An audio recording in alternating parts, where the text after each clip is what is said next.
Morning,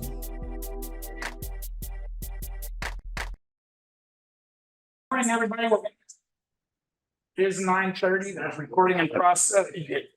Just gotta ask- Say can will be held against you. So careful what you say. Gave him $7,000 in closing order. Okay, we're ready, right? You got a bunch of people in here that are excited. Anyway. Yeah, hold it down, Nikki. I would like it sweet too. All right. I assume everybody can hear us at this point in time, right? We've been messing around with our remote microphones. Somebody give me, there you go. Thanks, Robert. Appreciate it.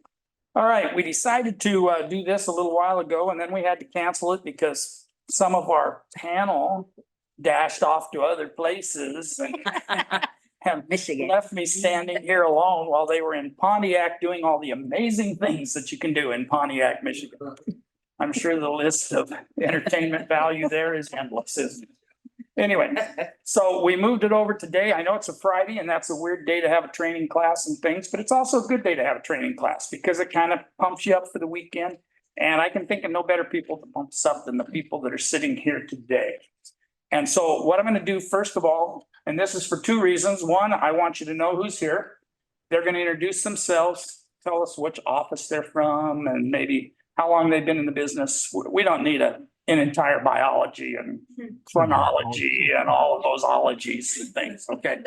But I prepared my resume. Prepared your resume. Okay.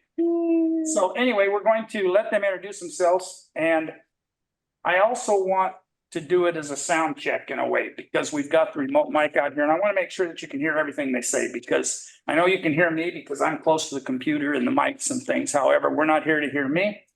We are here to hear them.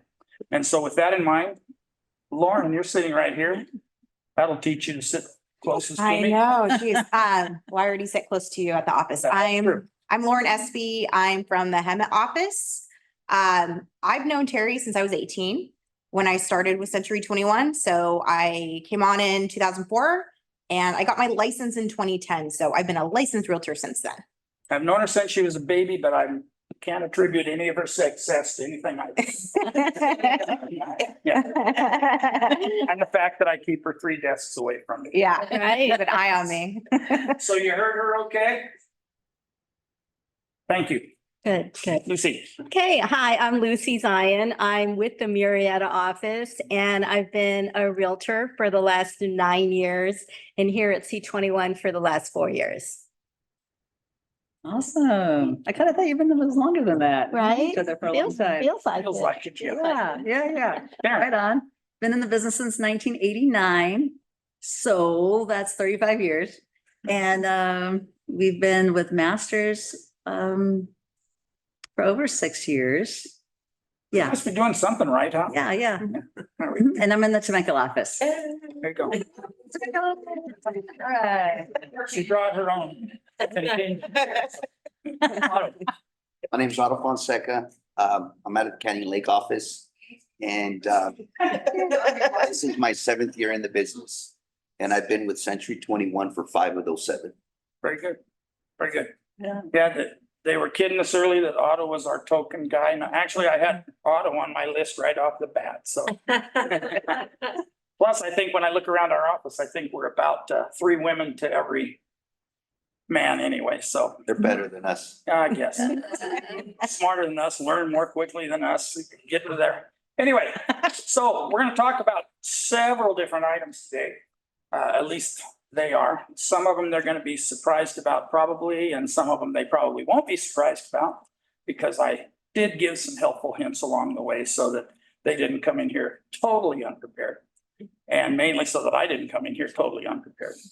But anyways, I will say that we've got about an hour and probably 15 minutes dedicated to some conversation things. And then we're going to try to leave 10 or 15 minutes on the end to ask questions. However, that doesn't mean if you have something that just really jumps into your mind at the time, that we can't stop for just enough time to ask Lauren or Otto or whoever a question and just say, what did you mean by that? Because sometimes what happens, I know it happens to me, but that's because I'm old and feeble.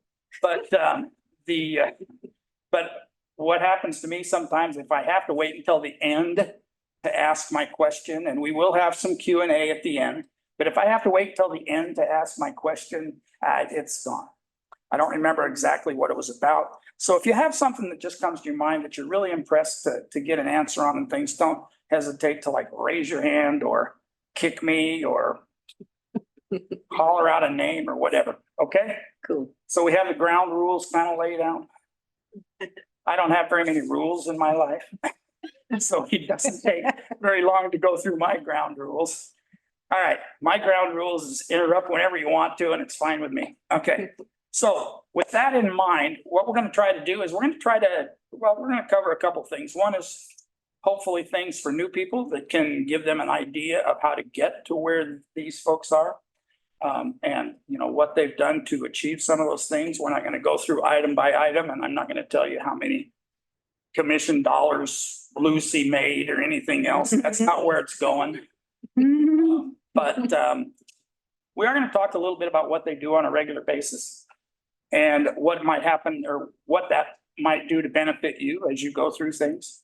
We're going to talk a little bit about the things that are going on in today's real estate market and how professionals are handling some of the things that are going on, because I've had a lot of questions. I know you guys all have too, regarding commissions and NAR and settlements and interest rates. And we're going to talk about all of those things a little bit. And they're going to give us all the answers. I didn't have any, so I brought them on board. And so we're going to kind of head in that direction. And with that in mind, the other thing is depending on how long it takes to get a question answered by some people, I don't know.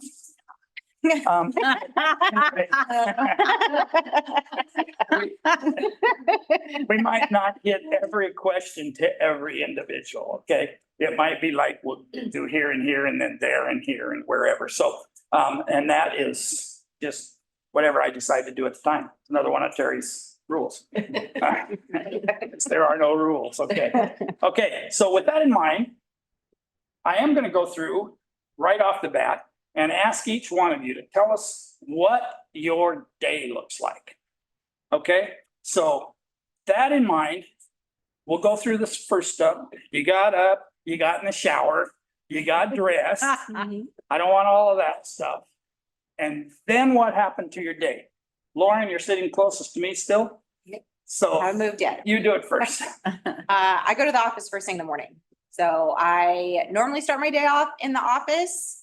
If I am not, because I have an appointment, then I end the day in the office, but I go to the office every day. I am just used to going. It's really good practice for me just to be there. You find out about listings that are coming up.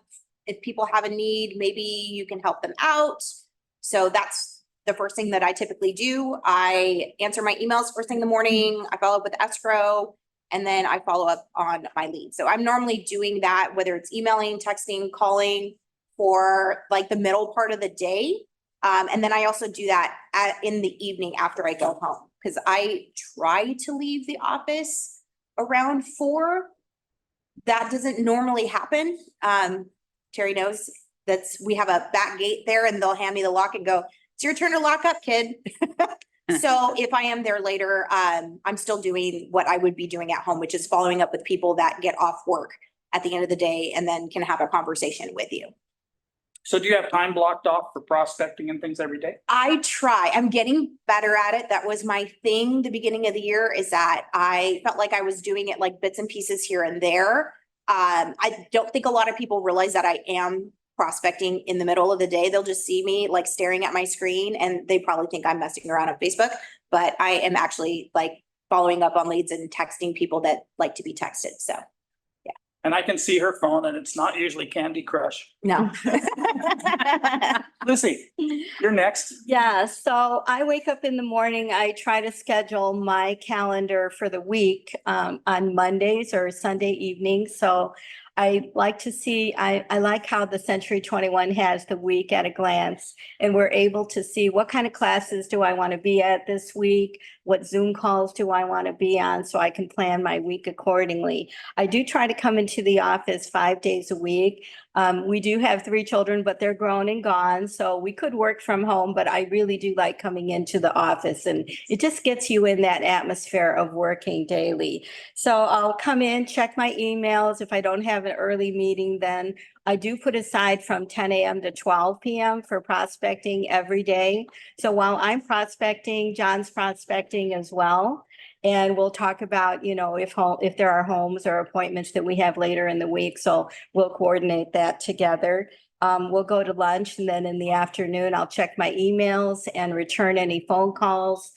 It's important to do that time blocking that you were talking about, because we can't constantly get interrupted with ding, ding, ding with phone calls and emails. So it's important to do that. So in the afternoon, I'll return calls and emails, and I'll work on my presentation. So I just completed a buyer presentation. So we should always be updating our listing presentation, and I just completed a buyer presentation as well. Okay, very good. How about you, Karen? Good job. I'm up and at the office by 7:30. I do role play from 7:30 to 8 with some people from Mike Ferry. And that changes and rotates every week. Then at 8 o'clock, I'm checking email. And then in my mind, 9 o'clock is my go time start for calls. And I do a lot of database. So, it's a continual throughout the day. And I am keeping a track of who I call every day. So I have it on, right in front of me. So when I'm talking to Scott, let's say, and I'm marking down, I talk to Scott. And then I'm also time blocking now. So my coach is asking me to document how much time I'm spending on each person. So I've got the day on 15-minute increments. And so I'm filling in what I'm doing each 15 minutes. And so we're realizing while we're doing that I'm spending a lot more time on management than I should be when I should be spending time prospecting. But I do have a tally at the end of the day for my number, what that number is. So my goal number is 40 a day. That could be emails, it could be text, it could be conversations with past clients, or it's new contacts. So at the end of the day, that's when I get to leave, is when I finish my numbers. Yeah. So sometimes I'm there longer. You're on a numbers thing. So I'm I'm about the numbers, not about the time. And I do get distracted, and I do if I can deal with someone like right now and just take care of the issue, I'm just going to take care of it. I won't push it off till later. Okay, Otto. Well, this year has changed for me because I restructured my whole business. For once, I finally got a database set up. Very good. I understand. I understand how important that is from top producers like Karen. And for the past 7 years, I didn't. So with the help of like Matt, Keith, admin staff, we finally got a database going, and it's complete as of last week. Yeah, good job. So what database are you using? the one we have here, Follow Boss. yes. Okay. Yeah, I don't even know the name. Database is good enough. But now we have emails going out, HomeBot, we're actually doing a business. Excellent. But the way I run my business is I get up every day, shower, do what I have to do, and I talk to a minimum of 5 people. I'm not about the numbers. I'm about communications and relationships. So I talk to my people. I take a client out once a week. Every week I'm going out to lunch with the client. Every single week. And that's what I've always done. The only thing that's changing now is my database, keeping track of who's getting emails, CMAs. But as far as communications, this is it. I just sit there and I call a minimum of 5 every day, and that turns into business. Good. And that's the key. The key is the call. And you notice one thing, and I was sitting here listening, and of course I've known all of these people for quite a while, and we've talked about various business models and things like that they're involved in. Did you notice anything really that was absolutely identical in every case? They wake up and take a shower. That's a win. Thank goodness. Thank goodness. That's been. I can put that on my new day schedule. I do the waking up, the shower thing's kind of hit and miss. Anyway, but you know, the one thing is that we have 4 individuals up here. They have actually, there are some tie-ins, you know, I do this, I do that and things. But there's not one single way that absolutely is mandatory for everybody to do. They all make calls. They don't make them at the same time. They all have a database. They didn't do it the same way. They all come into the office. It's not the same time every day. They're not all here at 8 or whatever the case is. Lauren, I know because I'm always in the office. Lauren comes in probably 30 or 40 minutes after I do. You know, probably an hour and 30 minutes after I do. I'm usually there Here around. it's 7:30. I know. I'm usually in the office by about 7:30 and things but that doesn't matter. The point is that they're all in the office. They're all making calls. They all have a database. They all have people that they contact on a regular basis. And that is, you know, if we were just to walk away right now, if you learn that and can do it, you've gotten everything you need out of this panel discussion day. Thanks for your time. And, Since we're here. yes, we may as well go on, yes. Did shower. So we got that taken care of. So, all right, let's go on to the next one. So y'all are doing all of these things. You set goals first of the year, I assume. Mhm. You probably went over them with Matt or Keith or Randy or Robert or Robert. somebody, yeah. Yeah. And you went over those goals and whatever those goals were, and I'm sure that everybody had a different one in mind because our goals are different. You know, some people have children, they can't get into the office quite as early because we got kids to drop off at school. We've got a soccer game, we've got you know what, I had kids. I still do. They're just not kids anymore. And I know that everybody's schedule is different. And there's nothing wrong with that. But if you keep the concepts that they were talking about in mind, the time doesn't matter as much. I know that if you go by the Mike Ferry system, which we do a lot with Mike Ferry system and things, which is good. But one of the classes that I teach has to do with that time management and things. And we talk about it every time we have that class, and that is that I don't care when you do it. I only care that you do it. And that's kind of the key. The key is that all these things that were just mentioned here, that's what it takes to do business in real estate. You've got to do those things. Set up your own times, but do them, whatever that time is. Okay, so y'all made goals. How are you doing with those? Otto, I'll start at your end. Well, I didn't set a numbers goal Okay. of amount of transactions this year. I'm doing it different. I'm focusing because the market's changing. So I'm basically focusing on giving each and every client absolute value. I want them, by the time it's done, to understand that I was their right-hand man. That, hey, this guy went above and beyond doing stuff that I've never seen done before. Nothing weird, but Come on, Otto, we know you. There's miles weird. But I'm no longer focused on the transactions. You know, this market can get so competitive that you're focused on the deals. I'm over it. It's value. So that they can go to the next person and say, my God, this wasn't just a realtor trying to collect a paycheck. This guy was freaking insane. And it's working. It's working because my name is coming out of more and more clients' mouth now more than ever. That's perfect, because that's exactly where it comes from. You know, we have to establish a value. I know what I'm worth. I'm overpaid, but you didn't hear that, did you, Matt? But the point is that we have a value. And what that'll generate for you over the years is just, it's exponentially huge. If you create that value in every one of your clients, that's going to build referral base for years to come. And you'll be so busy, you won't know what to do with it. You'll have to hire assistants. So, Karen. Yeah. All How right, about you? You set goals. I know you set goals. yes. Having 4,000 calls. I don't know what it is. 7. Oh, 7,000. I was underestimating. No, I think we're on track for our goals this year. I think we're readjusting each week to see if we can do better or a little bit more. So I think there's a lot of money to be made this year. And we want more. Yeah.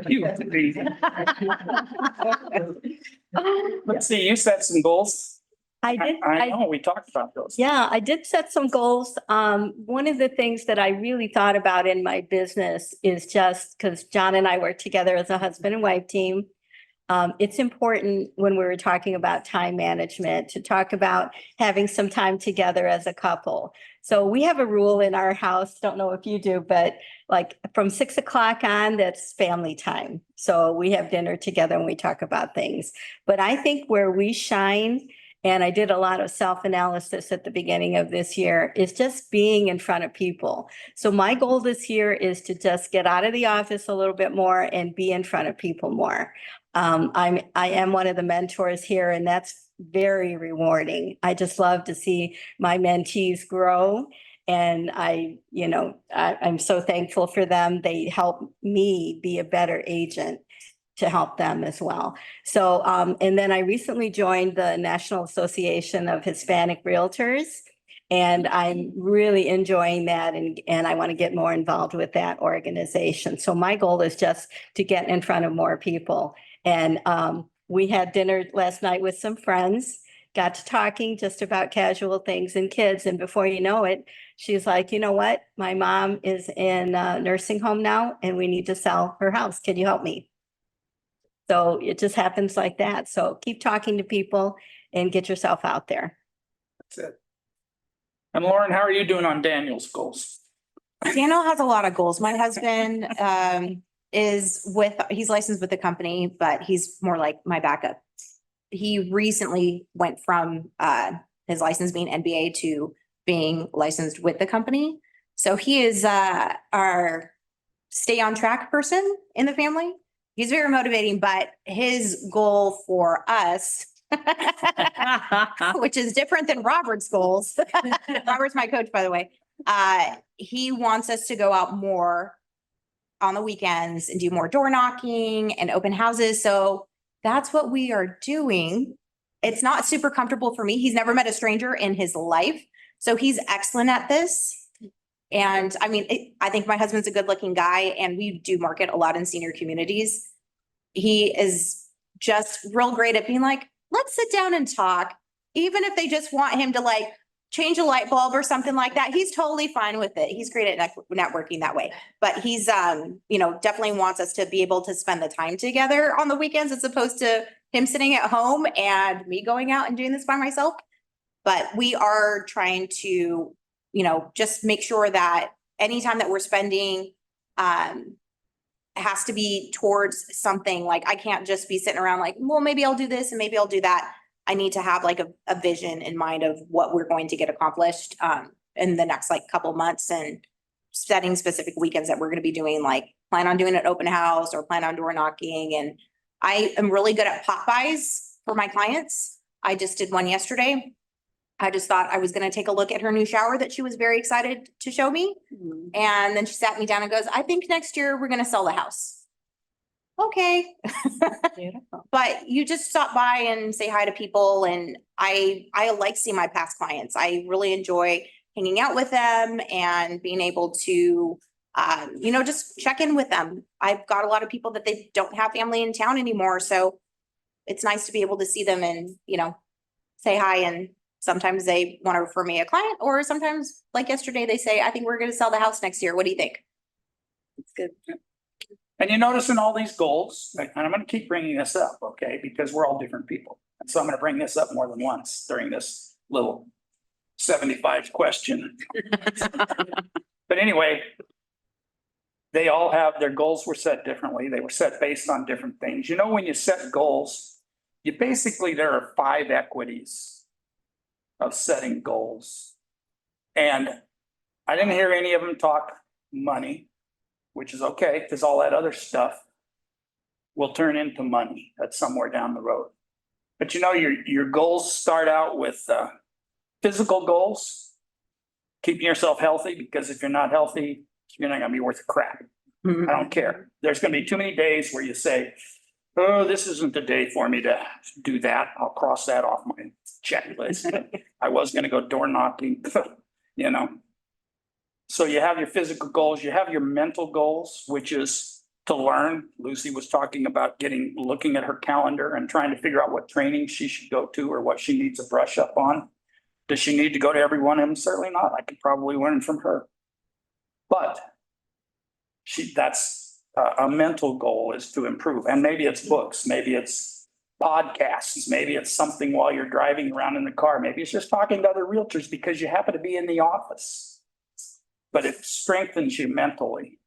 And then obviously, I wouldn't dare cut out, because I'm a religious guy, but I wouldn't cut out spirituality. And that doesn't necessarily mean you have to go to church every Sunday. Everybody has their different idea of spiritual things. Maybe it's meditation, maybe it's whatever, and it doesn't matter to me. What matters to me is to take that time to revive and kind of re-energize yourself from that standpoint. You have to do that. And then, of course, family. You heard every one of them mention, okay, I've got to do this because, well, I have a husband, I have somebody who makes me go out and knock doors, even though it's dangerous for me. He also increased my insurance policy. Yeah. But I don't know what the situation is, but I know that everybody takes family into consideration. And then the very last thing, really, the very last equity of those 5 equities will all come as a result of the first 4. And that is financial equity, because we all want to be able to eat. We all want a house over our head. They don't make large enough plastic bags for me. I have to be able to take care of my house and things like that. But just establish your goals according to those kind of things. And that bottom one, it's not really a bottom one, but that money one will come as a result of what you did on all of the others. I promise that. That'll work. It's good. Okay, so now let's talk about, Otto brought it up earlier, the market's changing and things like that. So let's talk a little bit about bouncing interest rates. Okay, you know, they went up again yesterday. You know, they'll probably go up again tomorrow. I don't know what they are, but I'm sure they're trying to figure out a way to work Sunday so they can increase them on Sunday. You know, I don't know that for sure, but I think, you know, I did hear something about the Fed talking about, because of the jobs, you know, they have all these different things. You know, the president sneezed. So he's dying. We're going to have a new president and we need to hurry up and get interest rates where they need to. I don't know what they base those things on, you know, we're not going political. Okay. But no matter what happens in the marketing, the last one was the jobs. They expected to have a jobs increase of 224,000. They had 170. So they were down about 50,000 jobs on the job thing. So that'll affect it somehow. Do I know how? No. I just read that there's a jobs report out and this is what it came in at. And so I know there's going to be an interest rate effect, because that's what they do. There are people that sit up there that just do that stuff.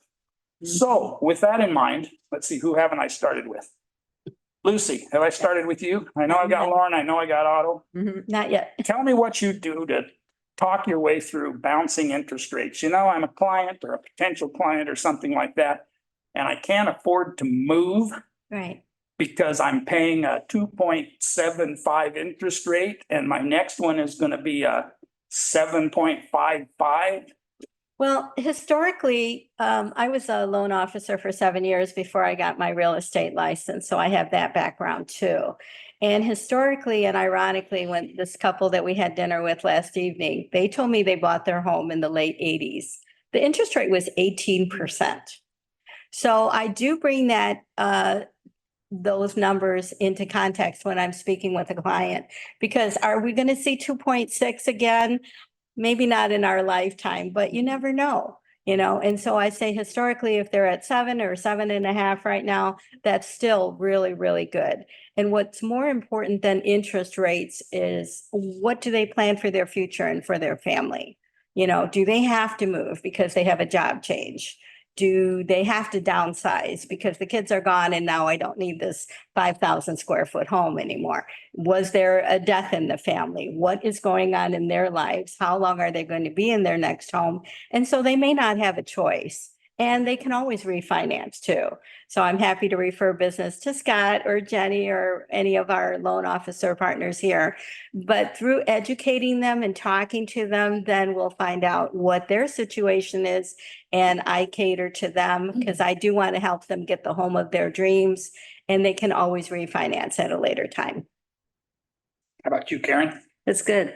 I had a situation the other day where I showed a buyer a house and they go, wow, that payment's gonna be a lot, like it's gonna be 5,000. And it was a 900, is, you know, Temecula house, right? Full, beautiful, gorgeous. However, they really have a hard time with it, but I sold them a cute house years ago and their rate is, you know, 2.75, right? Fantastic. So we switched from, like, he was thinking, we need to sell this so we can put the money down. I said, well, you could keep the property. You could rent it. You're gonna have a cash flow. And then you have two properties that are growing in equity over a period of years and they're still very young. And why not? So then you're balancing this big payment with some income from the rental. And then you have two. And I said, I wish I had kept every house I ever owned. And maybe you don't get the $9 or $1 million house as your next house. Maybe you get a 7, but we're growing equity and we're putting you in a better situation to build wealth. Yeah. And then the interest rate doesn't really impact them as much. And of course, we're married to the house, but we're dating the rate. So the rate's gonna change. If it changes and it pops down, we can snag that opportunity and refinance it real quick. And if it doesn't change, at least we're securing you and the equity, because I do bring in the purpose of, it's not about this rate. We got to look at what's happening in the market. We got discovered. I don't know if you know, but there's more cars here than there were a few years back, right? There's more wineries. There's more everything. And every time we see those car lights, we think money, right? I do anyway. How about you? He's got the cars. He's got a lot. How many cars do you have, Otto? There's not. Any of your clients ever need to get rid of a car, call me. I gotta remember this. Anyway, so what about you, Art? Well, What are you talking? You'd say you're talking to clients all the time and people. I do, but most of my clientele are sellers that are going to buy if they're going to buy. And the number one thing I do is I run numbers with them on their house right away. We don't talk about selling at all. We say, let's look at what we can get for your house today. Now, if you decide to sell 3 months from now, these numbers can change. I'm not in charge of that. We get you based on what's going on today. Then let's have you speak with the lender. We give the lender the net sheet, I pass them over, and then I mind my own business. It's really simple for me. I don't go to it explaining about rates. I just don't. Let the lender break the news to them. If they're happy, they'll come back to me. If they're mad, they'll still come back to me, but they'll be mad at the lender, not me. I'm not a lender. Yeah. You know, so I keep my business super simple. I don't overcomplicate it. I don't over explain it. It is what it is. Sorry, guys, that's how I do it. It's not an apology. Lauren? How about you? Well, I have kind of like a mixture of approaches. I did property management for a long time, so I do talk to people if they've, don't owe that much on their house and they have a really low interest rate, would it benefit them to keep it? Just because they could have, like Karen was saying, a really good cash flow if they're adamant about taking that money and putting it into their next house. And we definitely talk about what they could get out of it and the processes for that. I know a lot of people have sticker shock on the interest rate, but when I bought my first house, the rates had just dropped under 7% and I got a 6.75 and I was thrilled. Like I thought I had won the lottery at that point. And that's just because interest rates, they go up and down. But you know what? I stayed in that house for a long time. I made money on it. It worked out. I like where I live now. I had to refinance several times to get down to that 2 point something% interest rate, just because when I first got in, they were 5%. And again, lower than what I had my first house. So I thought it was amazing. It depends on people's needs. Everybody's at a different stage of their life. Some people they don't want to keep a property as an investment. They just want to cash out of that house, not deal with tenants, just put it on the next house, know that they're getting in with a lower loan amount. I had a lot of friends that they got divorced when the market was down last time. Their credit was ruined. They could not afford to buy another home. They've been renting for years.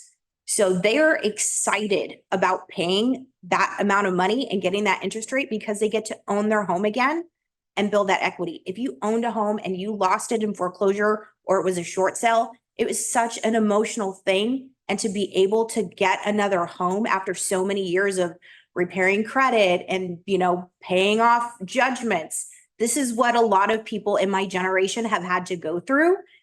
And to be able to buy that home, it's like the most exciting thing in the world to pay this interest rate because they know it's not going to be forever, but we want to live in this home and own something again. Very good. It's good. Very good. So how many different ways do we have to move into this? Yeah, Mhm. at least 4 different ways, didn't we? Doesn't matter. They're all successful. They all get their job done. They help clients. That's what we're around for. But they do it from a different direction. And so that doesn't matter. And I know I've said that a couple times before, but we still have a few questions. So you'll probably hear it 2 or 3 more times. Just thought I'd let you know. But anyway, I was talking to somebody a couple of days ago and Otto was talking about numbers and things, and this person is like crazy with numbers, and that's all they want to do is, and I don't mean numbers of sales, I mean interest rate versus whatever. And she had a little chart that she had done up, and she had a home price in the range that these people were looking for a home, like $730,000 or whatever, that was based on the pre-qual that they got from the lender, and the lender told them they could afford that.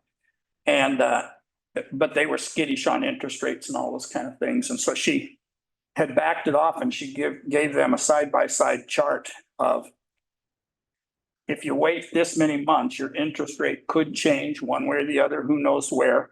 Your price will change. Mm.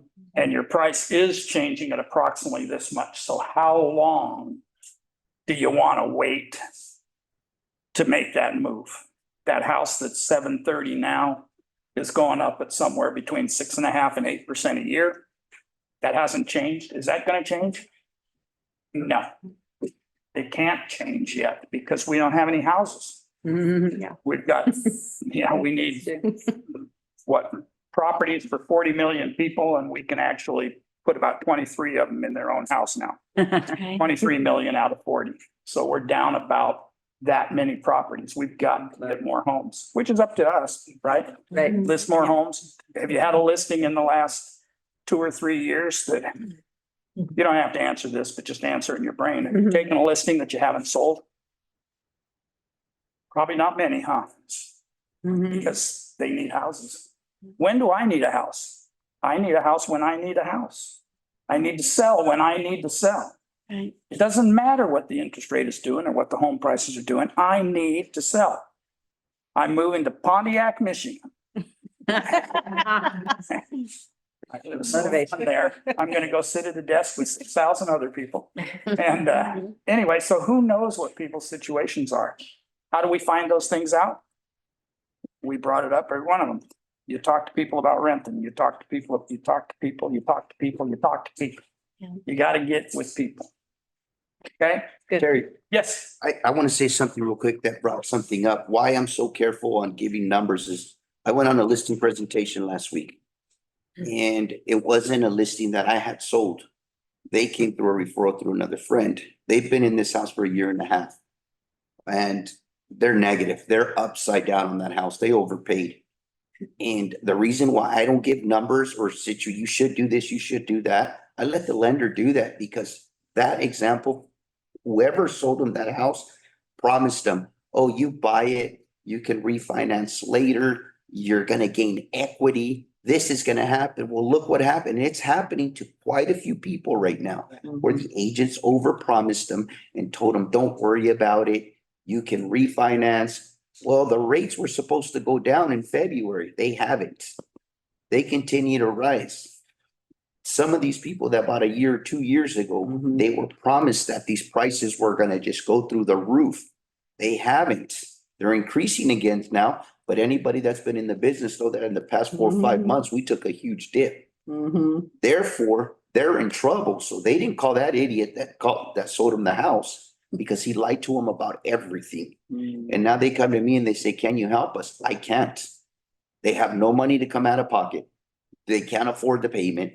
The rates never went down for them. They're in trouble. Yeah. That's why I'm very, very careful on giving numbers. Yeah, and there's nothing wrong with that. That's, the one thing is that you have to be careful. We all have to be careful. There's a difference between advice and education. And that's where we are. You know, I've said this forever in my life. I don't know whether I heard it from somebody or whether I made it up at 3 o'clock in the morning one day when I couldn't sleep or whatever. But as a realtor, we educate, right? Right. We negotiate and we facilitate. And that's our job. We educate people. This is what is happening in today's market. This is what your home is worth. This is whatever, and it's an education process. This is where we got that number from. It came from these comps, it came from whatever. But that's still what we're doing. We're educating. Then if we get into a situation where we have an offer, now it moves to negotiate. Mhm. And we're negotiating to try to get our client the best in whatever scenario that we can. Right on. And then facilitate that happening. That's our job. Do we have houses to sell? No. I don't care how many listings, it's not your house. It's still somebody else's. You still have to get a seller and a buyer to agree. It's a contract between a seller and a buyer. I have nothing to do with it except for to educate you on what's going on. And then negotiate it and then facilitate it. That's what I do for a living. That's the only thing I can do because I don't have that many houses to sell. I have a few, but I don't have that many. I don't know how long I could live on selling houses. Okay, so everything's going on now. You guys were talking about prospecting and different things you're doing. So what do you do to market yourself now? You know, I used to be able to do things. I know this is going to come as a surprise to you, but there actually was something called a newspaper. There used to be those things. We used to have a magazine that came around. I think it still comes around occasionally, but Homes and Land. I could advertise in that. I could get down to the what was it called? The Easy ad. easy ads. I could get down to easy ads, and if I had a home price that was low enough or manufactured home or something, I'd throw it in the easy ads and I'd get calls on it and things. So what do you do today?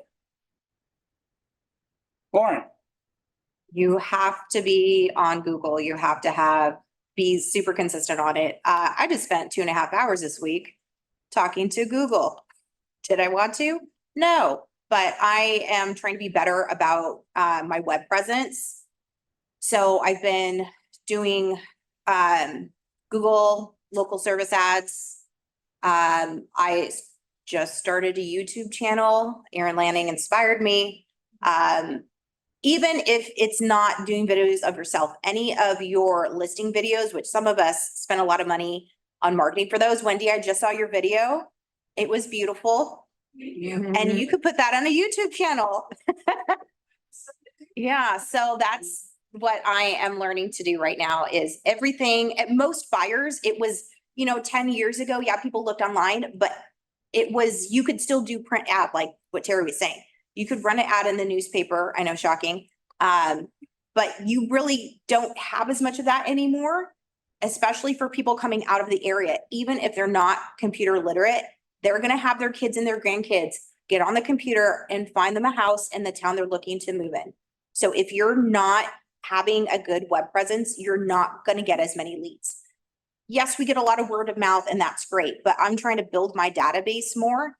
I've only been a solo agent since the very tail end of 2021. I did property management for 10 years before that. So I'm starting from scratch. essentially. Trying to build my name, my brand, not just connected to property management anymore. So because of that, I've had to pivot on things that I learned when I first started in the business, because that stuff doesn't exist anymore. There's no real estate book. So I have to make sure that I'm marketing myself to the best of my abilities. And she's doing a good job at it. Like she said, she just started in the real estate part of things a couple of years ago and she's killing it. I mean, every month she's got stuff on the boards and I know Daniel's doing a good job of keeping you working. It's good. Lucy, what do you do? Well, I'm trying to get better at getting my name out there as well. I do use Follow Up Boss a lot. I like to send out the monthly county statistics, which we can find on car.org. I like to let people know, my past clients, especially what's going on with their biggest purchase of their life. And also, I do like these little calendar of events. I like to have them at our open houses because we get a lot of out of town people and I let them know that our area is a very family friendly area and here's some activities that you could do with your family. I do a daily blog on my website that people can find out what's going on with the market. And I also do weekly videos too. So I also have a YouTube channel, so I'm starting to promote that a little bit more, Facebook, Instagram, and just getting the word out there a little bit more that if they need someone, if you have any questions about real estate, feel free to give me a call. Very good. Terry, another. thing, Yes, John. Just to add to that, we, been working on getting more referrals, because you get, Google referrals or Yelp referrals, and the more you get, the better they are, the higher ranking you Yeah, are. the more clicks. Yeah, so we've been working on it. Yes, that was something that Aaron shared when he spoke, and I thought that was really great. And once I started asking, people started responding, and before I knew it, we got, several 5-star reviews. So yeah, that's a great point. Thank you, John. Yeah, and did you hear something I picked up on there and I'm sure you did too? Where did they get that information? From another class here. From another agent Yes. working in the office. That's right. I'm not trying to just push being around the office, but you can actually learn things here. Exactly. It doesn't have to be on Zoom, although Zoom is better than nothing at all, but actually by being in the office, you can learn. Karen and I have lots of good talks every week. That's right. Right. Come on in. Okay, what about you, Karen? My goal is to keep in touch with the database 4 times a year. They get a Christmas card from me for sure. And that's why I love Follow Up Boss, is because I can see when I last talked to them, because we all have favorite clients. And so we tend to call them more than the other ones. So then I say, well, I just talked to them 2 weeks ago. I can't call them again. So we try to keep track with that. And as far as advertising, we're really not doing anything more than just reaching out to database. Okay, Mm-hmm.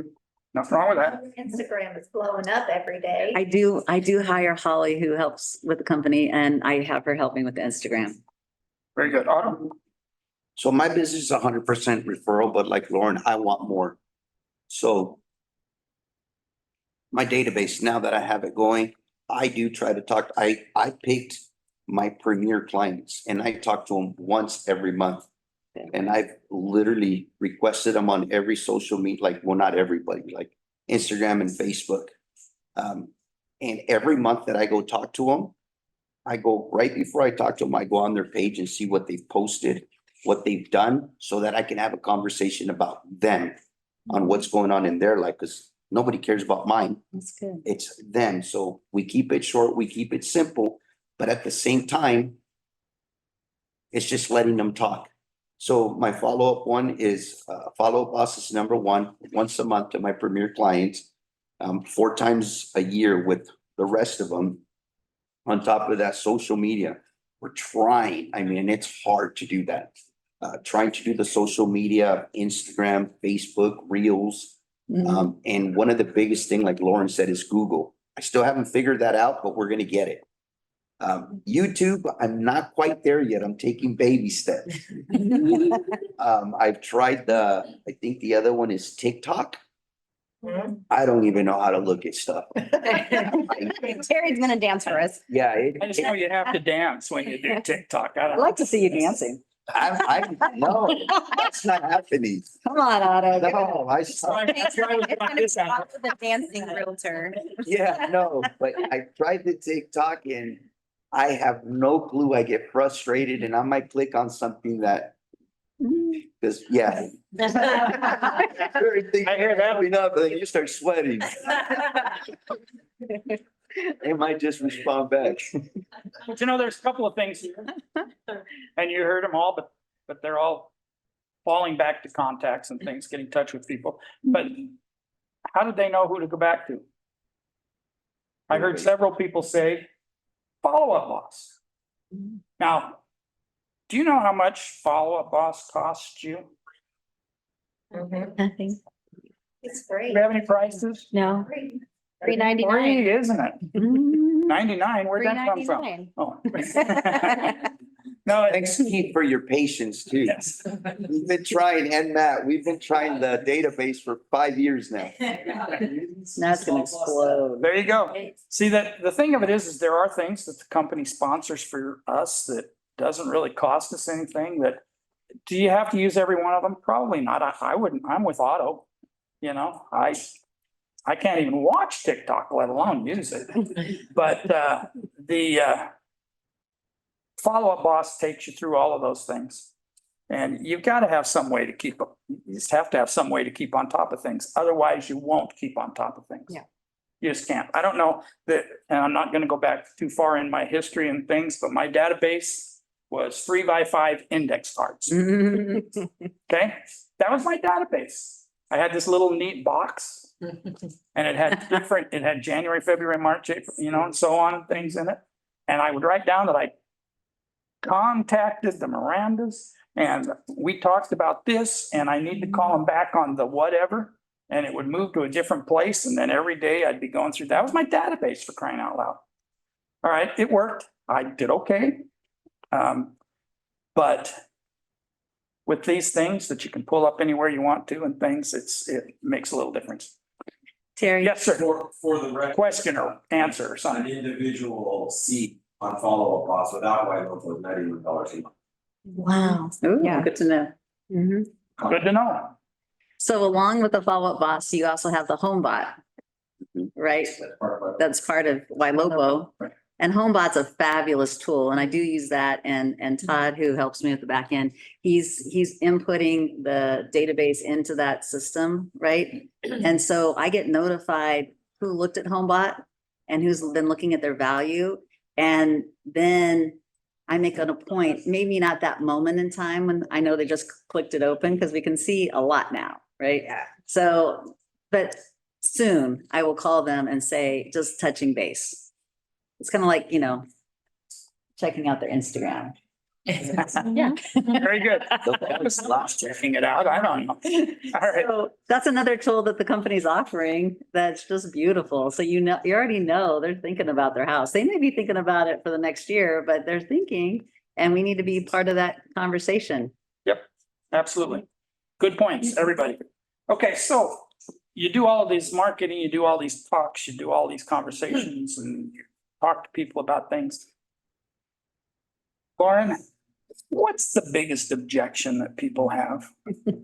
And how do you answer that? I get a commission a lot, so that's been fun. But I do scripts that help me with that, so I'm a lot better, because before I used to stutter. I just tell them, I charge fill in the blank for my services. And I've already gone through the presentation. I will bring up my social media. I bring up past videos, my marketing that I do, reviews from past clients. So this is what I charge. How much would you like to pay the buyer's agent? They make that decision. Commission's always negotiable. Sometimes to get the deal, I will tell them, hey, you know, is there anything else other than commission that you don't like? If that's the only objection and they have a certain price point, sometimes I'll take a little bit less, but I know my value. And most of the time they will come up to what I'm asking for anyways. They see everything that I'm presenting, especially if they've already interviewed other agents. I I just won a listing recently that I was up against two other local agents in the Hemet area. Both of them I know very well. They have both been in business a lot longer. One was an owner of a company and I won that listing. And she just said, your presentation was the best, what you're doing is the best, your marketing is the best. Even though those agents are both very established, she looked at my numbers. The client was a past realtor herself, so she had done her research. We sold the house very quickly with the marketing plan that I had in place. So she knew that my value, we just had to establish what she was willing to pay buyer's agent. Okay, so Karen, we just sat down and had that conversation and you told me that you wanted 3%. And it's up to me to decide what to pay the buyer's agent. That's right. And I really don't want to pay the buyer's agent anything. I think 3% is significant. Well, I love that. Great. Okay, what- Yeah. Thank you. Thank you for that. Thanks, Lauren. Yeah, I know. Because I was gonna say well, Terry, did you want your house to sell or did you want to keep it on the market for a long period of time? What's a long period of time? Like not happening.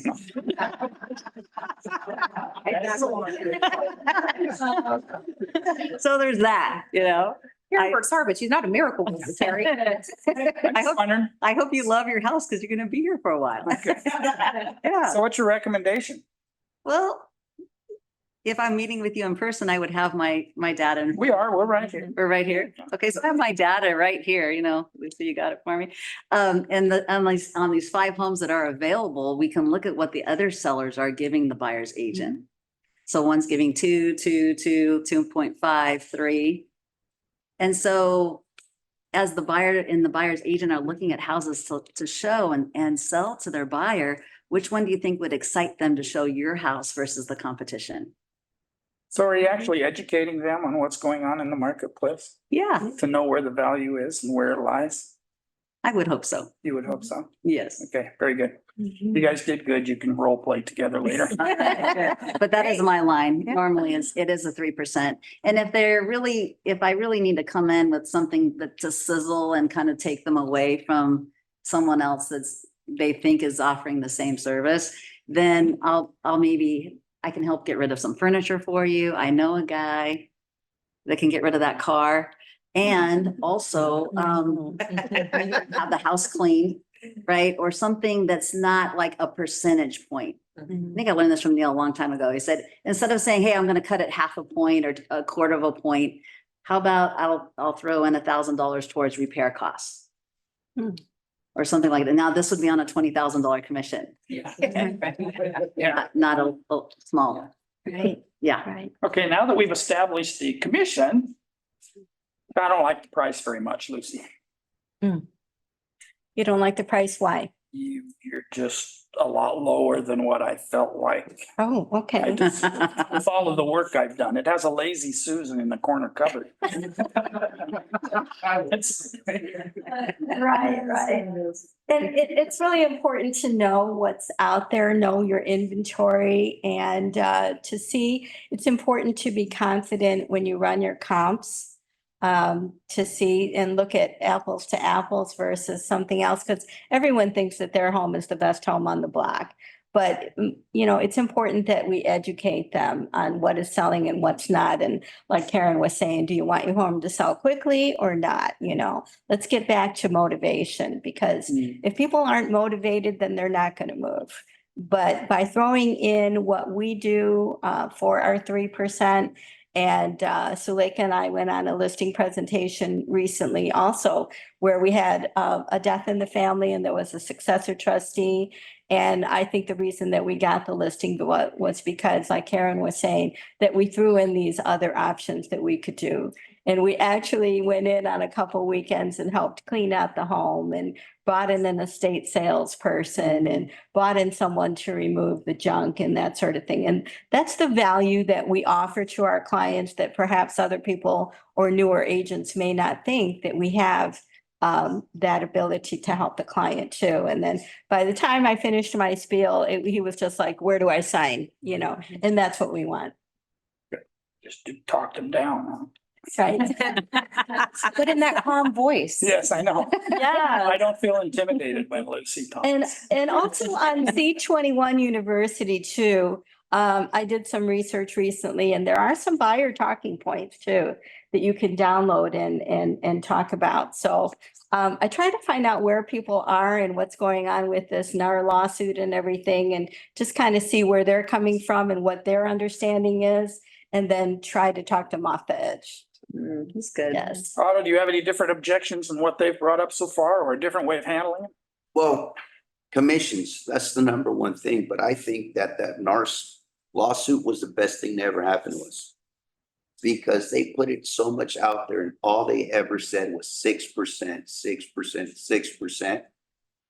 When we go on a listing presentation, or when I go on a listing presentation, first thing, well, I prepare my listing presentations and I send it a couple of days prior. That way, their high hopes of having $1 million home that's only worth 238,000 are gone. They get to see the facts right in front of them. Once they see it, they come to reality. 99% of the time, I send it prior, they get to read it, they get to see everything. So when I get there, pricing is gone. It's my pricing. And they're pretty much realistic on that.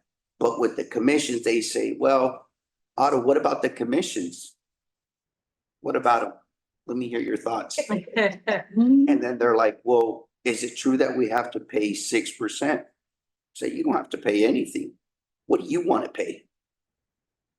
Total.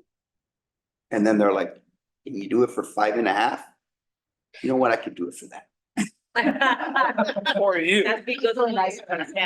Or you? Friends and Yes, family. I always ask them, they ask me and I ask them what are your thoughts on it? What are your thoughts? Well, and they're just going by what they hear and everything's 6%, think about it. That's all they've said That's is so true. 6%. Yeah. So they're doing us a favor now because they'll tell me, well, can you do it for 5? Of course I can. Free to me, to them. Absolutely. And then we tell them what we offer. We do full clean outs. Yeah. We provide a house cleaning and I do this for every client, Do you? whether it's a $5,000 manufactured home or a $20 million home. I haven't sold those yet, but Have you sold a $5,000 one? I think I have Have you? under the table. I was gonna say. But we provide that certain, clean outs. We send full crews in there to clean the house, deep cleaning, so on, if they're gonna give me the minimum of 5%. Oh, cool. So we do that for all of them. But I think the biggest objection has become the most easiest objection. Because everything else, it's a no-brainer. You send in your information, you're providing a good listing presentation. That eliminates everything. And you're already interviewing, you already got your foot in the door. How you come at them when you're there and how confident without being cocky, but just how confident you deliver your message, you're done, you got it. And if they're paying 5, do you think they care how much Otto gets versus how much the other company gets? No, they don't. They're paying 5. So if he keeps 3 and pays out 2, he's still got what he has coming. Good. Got what he has coming. That sounds bad. But he deserves. I did, yeah, I didn't mean it that way, kind of. All right, very good. You guys handled some objections. You don't ever have any other kind of objections or anything. I'm glad that you're creating extra value. I heard a couple of people say things like, dropping off listing presentations or getting to them ahead of time so that they have time to review them. We teach that in one of our foundations classes, is prepping a listing and getting it to their house some way, either hand delivery or overnight or whatever it takes to get it to their house so that they can review it before you get there. A couple of things happen with that. One is they have all the information. What are we doing? We're educating, right? It's good. We showed them exactly what the houses in the area are selling for. So they don't have to say, well, what about the one down on Corning? It's already there, they see there's what Mary and Steve's house sold for, or whatever it is. Neighbor told me they got $1 million. Of course, and so did Mary and Steve, because they tell them everything, but here's the price. So we got that ahead of time.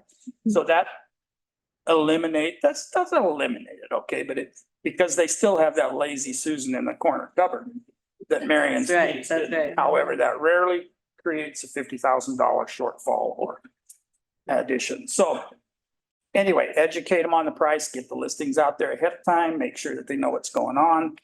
Educate, educate, educate. Everybody keeps saying that same thing. That's exactly what, where you get that information from?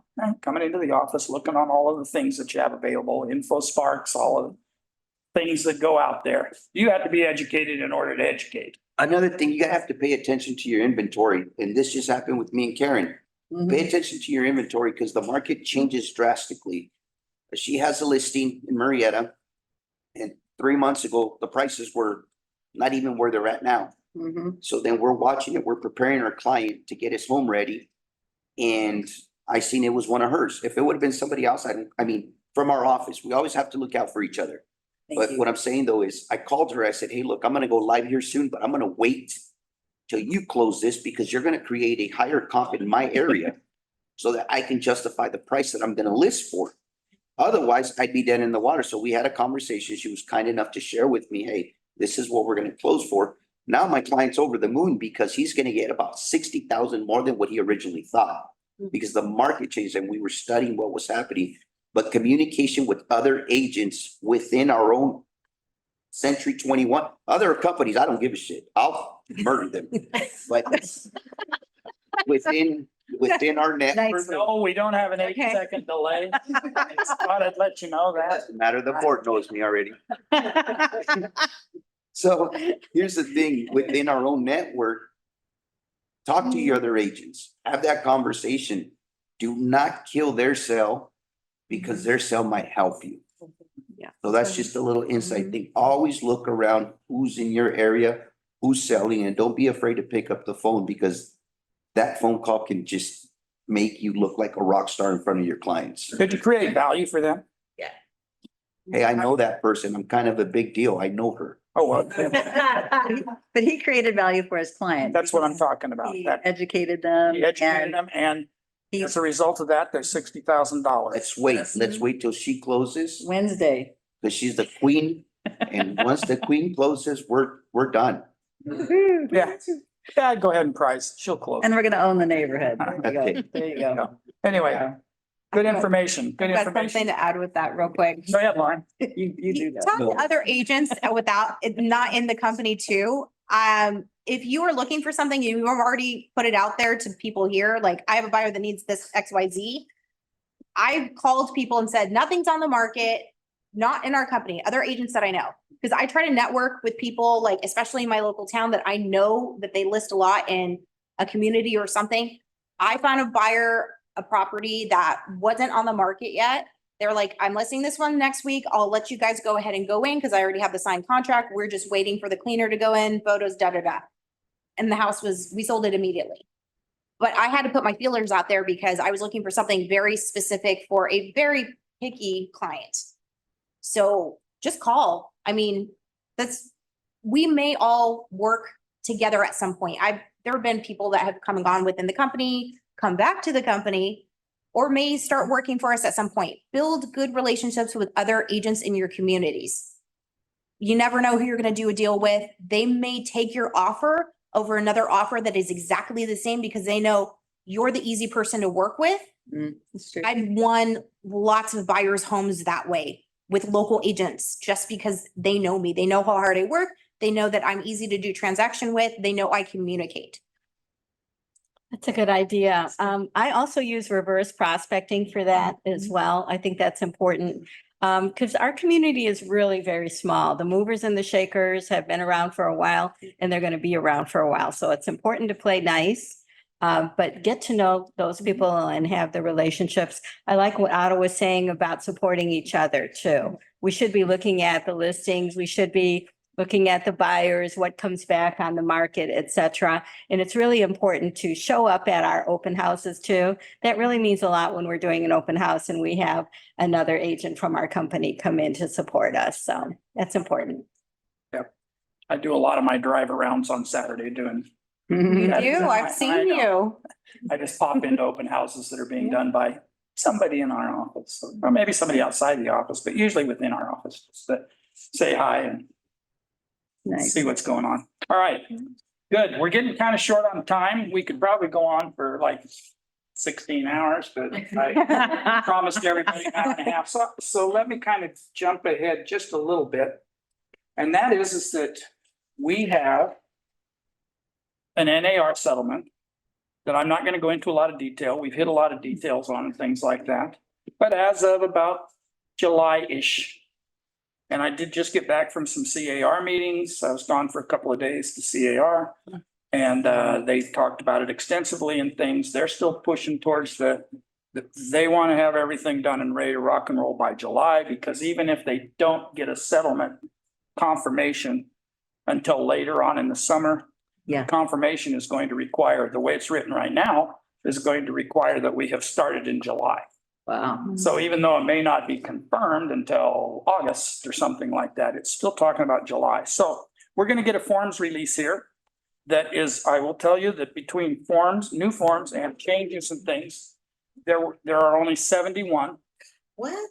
And most of them are 71? 71. Most of them Yeah. are just changes, like a sentence or two. Some of them relating to buyer representation and some of those kind of things. But anyway, you know that's coming, one way or the other. If the NAR thing doesn't go through, CAR is on the books to have one probably in place by midsummer, no matter what. The idea behind CARs, just so you don't think that they're hand holding or anything like that, NAR is for realtors. That's what they are, National Association of Realtors. Okay. CAR is for real estate licensees in the state of California.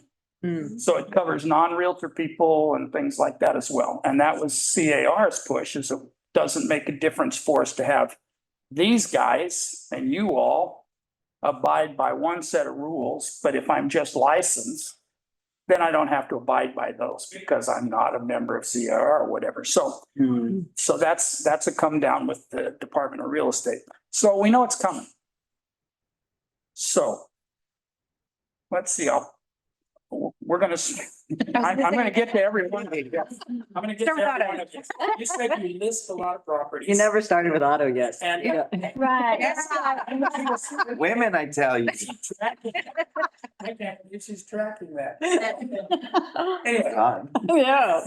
Going for the kill. so Otto, you kind of cleared it up a little bit when we were talking before, but you're going out to meet with a seller today and things, and they're gonna say, what about this thing? I read CNN. I saw like the very next day after the initial thing came down, it said, death of the 6% commission. And that was CNN's headline. Lovely. All right, so I'm gonna go out and somebody's gonna say, I don't have to pay that much commission anymore, do I? And you're going to say, Want to do. there you go. So move us through that with your seller, real Well, quickly. they always ask, what's going on with it? Nothing's going on. It's not a big deal. This has been going on forever. Commissions have always been negotiated. You're never forced to pay anything. Everything's negotiable, but let's forget about the commissions for right now. Let's go ahead and get through all your other questions. Make sure that I am the right agent for you. And then at the last of our conversation, if you decide to hire me, don't hire me based on what I'm gonna charge you. Hire me based on how much value I'm gonna provide for you and how much money I'm gonna put in your pocket. Fair enough? Yeah, well, I know what you heard. What other questions do you have? And you just move on. I mean, you can't boss them around. You have to take them into consideration, but you're the professional. You have to dictate that conversation, period. If you're going in there and you're letting your client run you over, you're done from day one. It doesn't matter what you pay. It is gonna be the worst transaction ever. Go in there, you're the professional, set your standards and let them think they're in charge, but in all reality, you're the one that's putting them in that position when you have control of the conversation. So then at the end, everything's great. They're like, we're ready to sign the contract. You guys are gonna hate me for this, but I never take a contract with you. Probably don't hate you. So, but they're like, okay, well, let's sign. I said, well, I'm gonna email it to you.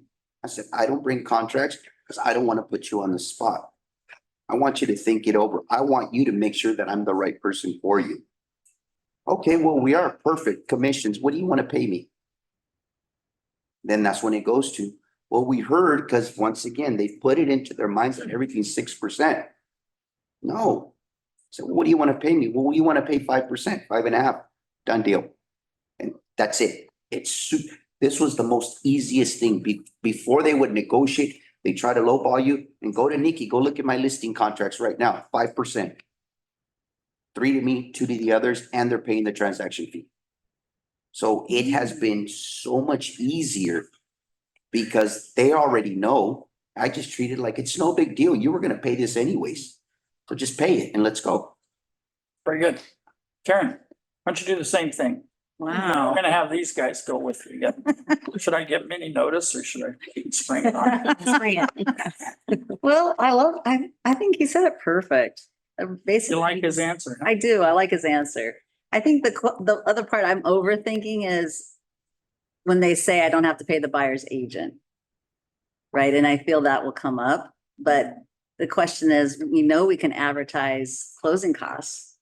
Right? Right. So the transition that I'm thinking in my mind will be, if the seller can give more on closing costs, then that agent knows that there's the flexibility in pricing, so we can help that buyer afford the property.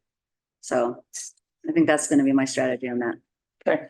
Okay, we're gonna switch it up just a little bit for you two ladies on this end, and that will probably be most of our time, which I'm sorry about. So you are working with a buyer and you pull out that 6-page agreement that says that you're gonna pay me no matter what the heck happens. Right, right.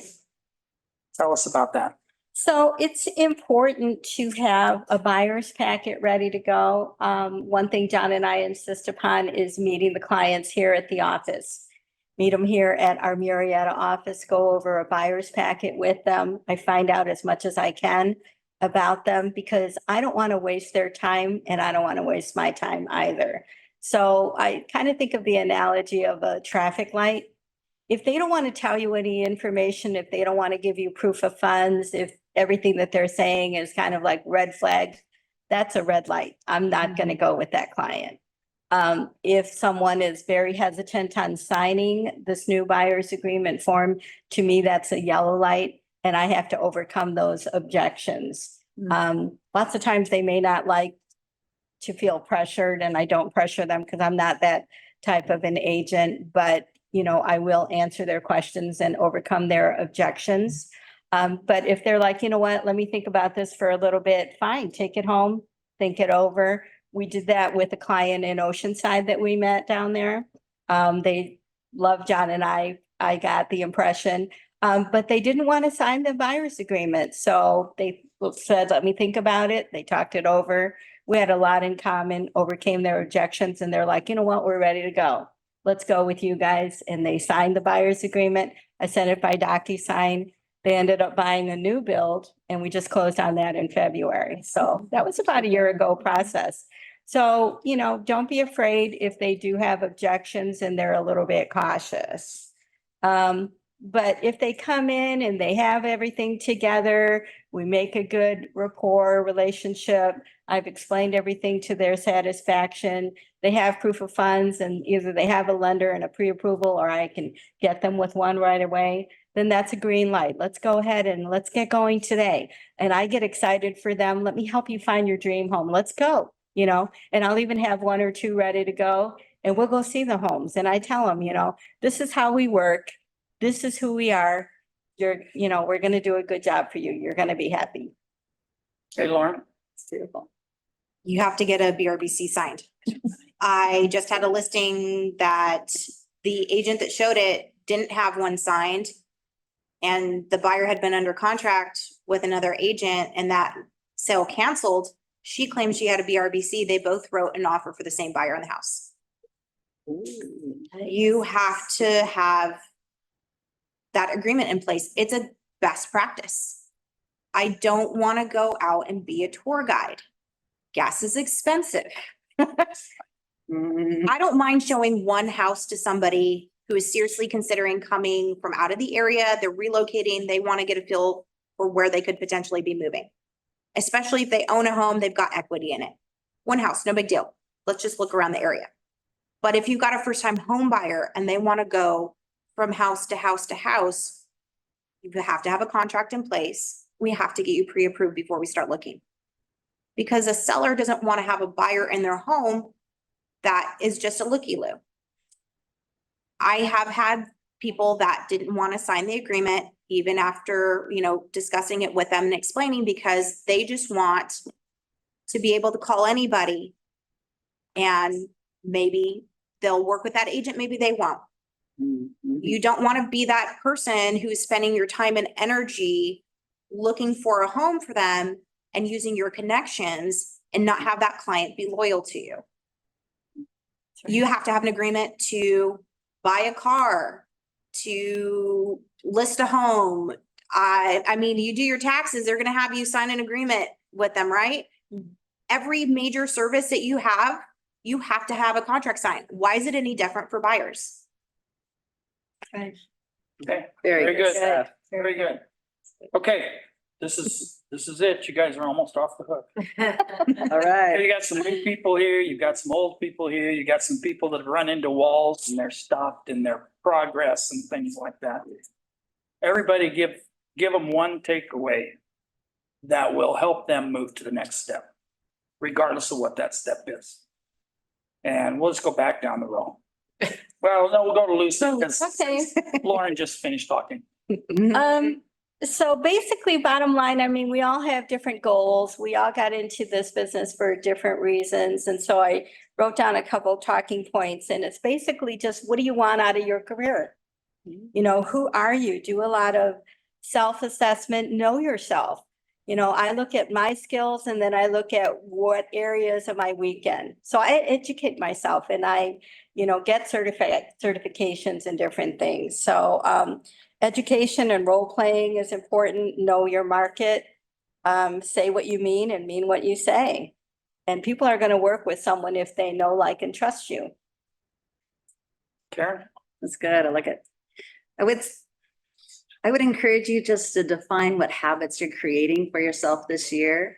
Because if we put enough good habits into place, then we're going to achieve the goals that we have for ourselves. And then are we dropping our goals because our habits are poor? Yeah. Let that sink in. All right. I think I read somewhere once that it takes 21 days to create a good habit. It also takes 21 days to create a bad habit. Right. So you just decide which ones you're going to create. Otto. Well, I mean, All these people, they're brand new. They need to start. I would say consistency. And for myself, consistency is huge because I'm still working on it. Every day I have to remind myself what I have to do.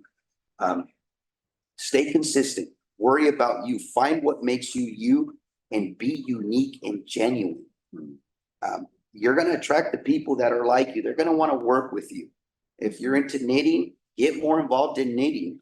It's true. I mean, for me, it's cars and motorcycles. And one of the things I started joining so many different things this year to get more involved with the cars. I love my cars, I drive them, but now I'm meeting more people and that's creating more business. Good. It's something that I love to do. They're gonna meet me, they're gonna like me, they're gonna trust me, they're gonna know what I do.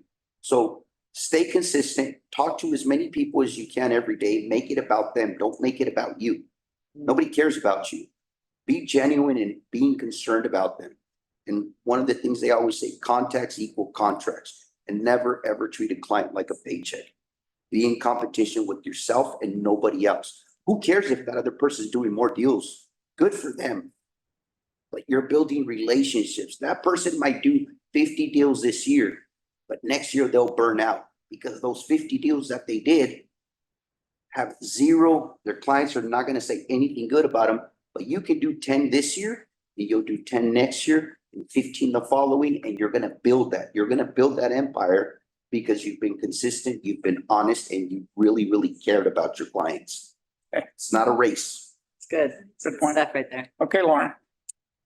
You're back on the hook Consistency, I again. know, consistency is key, like everyone's saying. That's the showing up to the office every day, making sure that you are setting time aside to do the important, like, production generating activities. I've learned so much about consistency from the agents in my office that have been in the business for a really long time. I sit right across from Dorothy McGargle, and she's like a legend in my mind because I saw her for sale signs when I was growing up, when I was a kid. She is so involved in the community. It's like everybody knows her.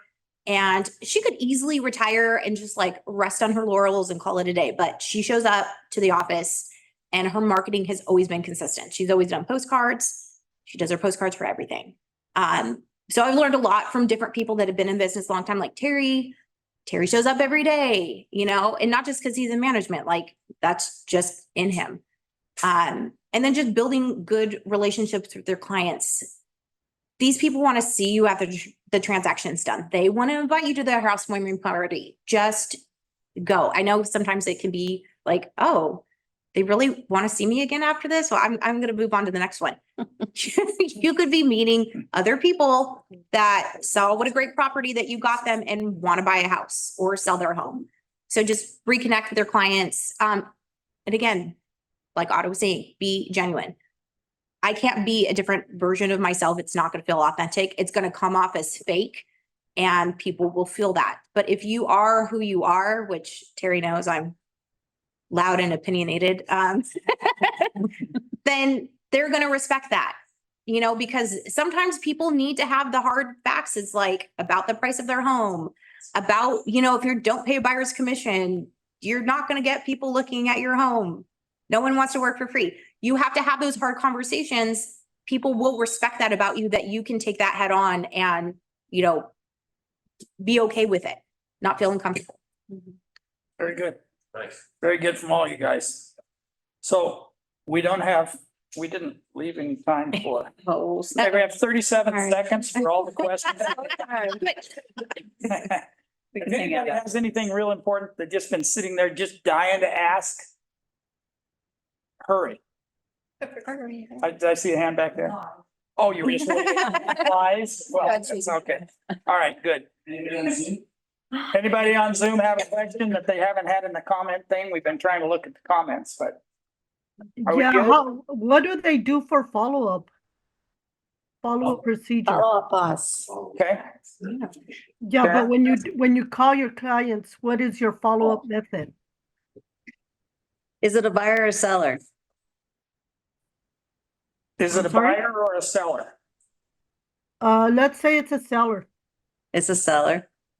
You know, I try, if they're a long time out, like 3 or 6 months, then I'm gonna try to send them information monthly or every couple of weeks that I kind of keep top of mind.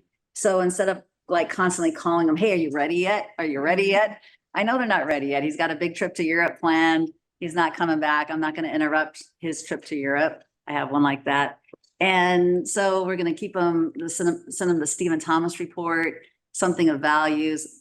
We've got, of course, all these newsletters from the company too, you could send out. So just try, and we could text them, you can call them, you can email them. And then you could also run numbers on the neighborhood again, just to say, hey, just so you know, we got another one that just came on the market. It looks good. It's over $1 million, might work for you to get us a better price for you. So just kind of keep encouraging them. So when that time comes, we're ready. Yeah, that's true. And when you're working with a seller, a lot of times the conversations aren't comfortable because their house has been on the market for 9 weeks now and we don't have any showings or we don't have many showings and things. And so we have to kind of reassess where we are with those, don't we? Well, that would be a different situation, but I was thinking that we don't have the listing yet. Oh, I see. But if we have the listing, then we need to be talking about, hey, this is what's happened this week, this month, this is how many pendings went. Unfortunately, out of 25 homes that are on the market, you're number 15. Can I get a price adjustment today so we can be number 3 to 5, so we can be the first one people want to look at? Very good. Good answer. Anybody else? Last chance, then these guys are gone forever. All right. Thank you. Thank you. Thanks so much. Thank you. Appreciate it. That was fun.